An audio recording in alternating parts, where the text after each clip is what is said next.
functions will. Functions of lipids. Now, lipids, as we know that it is a diverse group. It is a very important group of macromolecule and it performs several functions in the body. Some of them are the following. Number first, source of energy. Source of energy. G. Huh? आइसोप्रिनाइड्स په خپل ستا په کتاب کې نه دي لیکلي نه ستا د لیول دی خو په دې کې به هم کاربن هایدروجن اکسیجن یو په دوه په سپیسیفیک شي دغه کې راوځي شي نمبر کې تاسو سره به آیسوپریناید یونټ جوړ کړئ او هغه یونټس به بیا په خپلو کې راوځي کېږي تاله به څه شی درکوي ټرپینایډس ټیک شو کمپلیکس سټرکچرز لري ښه دا د بی ایس د لیول هم نه دي چې دې سټرکچرز باندې ته ځان پوهېږي پوهېږئ پې خو چې سب تاسو ته دا پته وي چې دې یونټ ته آیسوپریناید وي یا بره لکه مثال په طور 4 فیوزډ کاربنز دي په هغې کې 17 کاربنز دي او هلته به یو فنکشنل ګروپ تا سره لګېدلی ما ویلي وو ښه دا ما ویلي وو ښه صحیح سورس اف انرژي د ټولو نه اولنی کار د لیپډ څه سورس اف انرژي دا تاسو سره د انرژي یو ښه سورس دی ریچ سورس دی او څنګه چې تاسو موږ په سټارټ کې وي چې په ټرایګلیسرایډز موږ له په باډي کې انرژي راکوي او دا د کاربوهایډریټس په نسبت آلموست دوګنه انرژي تاله درکولی شي ځکه چې په دې کې تاسو سره کاربن هایدروجن بانډز ډیر دي او ایکچولی موږ ته چې انرژي میلاویږي که د ګلوکوز نه هم میلاویږي نو اټ از ډیو ټو د breaking down of the bond which is present between carbon and hydrogen دې منځ کې چې کوم باند دغه مات شي نو ځکه تاله انرژي درکوي که نه په دې کې دا بانډز ډیري ټیک شو په دې کې په ټرایګلیسرایډس کې داسې ټرایګلیسرایډس دی چې په هغې کې 16 to 18 کاربنز دي ټیک شو 20 پورې نو چې هغې ته هایدروجن اټیچ نو چې هغه ته ماته نو هغه ته ډېره زیاته انرژي درکوي نو اټ از ا سورس اف انرژي ټیک شو نمبر سیکنډ structural building material it provides constituents for the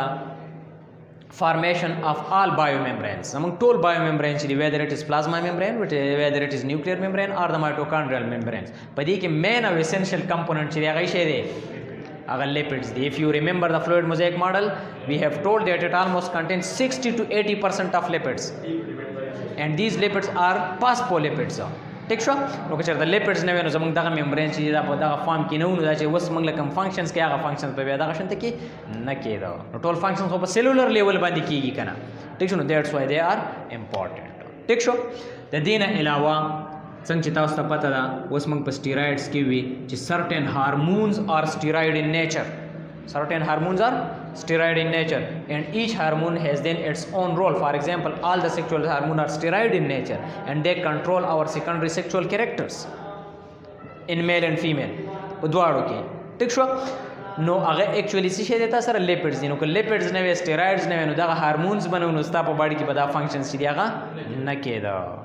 پوهېږئ که نه د دې نه علاوه وټامین ډي which is also obtained from the cholesterol and cholesterol itself is a lipid steroid and steroids are lipids no which helps in making our bones healthy دا important function دی ټیک شو د دې سره سره څلورم نمبر څنګه چې موږ په ویکسیس کې وي چې it prevents transpiration rate of transpiration decreases the rate of transpiration whenever it forms a cuticle over the surface of plants and animals waxy layer it forms a waxy layer نو transpiration څه کوي کموي او ډیر plants ته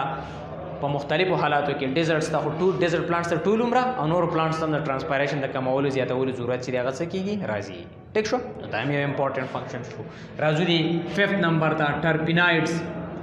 helps in photosynthesis تاسو دا سیم لیکلی شئ سمپل helps in photosynthesis helps in photosynthesis how because it provides the carotenoids which are accessory pigments for photosynthesis تاسو دا ویلی شئ چې lipids help in photosynthesis by providing carotenoids to the photosynthetic pigments and these carotenoids are the pigments which actually help the chlorophyll in bringing out the photosynthesis it absorbs certain amount of light for chlorophyll and then provides its energy to the chlorophyll ټیک شو او یاد ساتئ چې که دې انرژي نه ابزارب کولی او ټوله سن لایټ چې دا په کلوروفیل باندې لګېدی نو سن لایټ کې تاسو ته پته وایي چې انرژي ده موستلی بس بالکل بلو ریډ به ابزارب کېدو او د هغې سره سره به د کلوروفیل سټرکچر ته د ماتېدو خطره هم وه او سرټن اماونټ اف لایټ از ابزارب بای اټ ټیک شو څه نه ځله نو هغه انټینسټي چې د هغه همالته څه شي کمه شي ټیک شو او د ایکسټرا کلر چې دي ورله د بلو ریډ نه د خبره دا ورله دا ابزارب کي او هغه انرژي چې د هغه بیا مخې ته په فوټوسینتھسس کې پکارېږي یو کین say that lipids are also helpful in bringing photosynthesis because the accessory pigments present in the photosynthetic plants and organism are actually lipids in nature. They are terpenoids and terpenoids are lipids by themselves. ټیک شو پوه شوې پې نو نن تاسو لیپډز وپېژنده جنرل انټروډکشن د هغې ټایپس وپېژنده اسایل ګلایسرال فاسفولیپیډز ویکسز سټیرایډز اینډ ټرپینایډز بیا تاسو د ایچ کمپوزیشن وپېژنده د هغې کمپوننټس باندې ځان پوه کړو د ایچ جدا جدا فنکشن هم باندې تاسو ځان پوه کړو او د ټولو په شریکه د لیپډز فنکشنز چې د هغې باندې هم ځان پوه کړو هوپ چې زده کړی وي ټیک شو نور کور کې به ورله یو ریډ نیم ورکړه انشاءالله یو که څه مسله او سهار به انشاءالله کلیر ټیک شو بالکل یو خبره ده زمونږ په باډي کې چې کوم کیروټین کوم ته راغلو زمونږ باډي ته او په غازارو کې چې ته غازاره خوري یا مطلب د پلانټ د سپارټ خوري چې پای کې کیروټین سي د دې بریک ډاون چې وشي نو زمونږ وټامین ا جوړیږي او وټامین ا تاسو ته پته راغی ته موږ ریټینال ویو ټیک شو او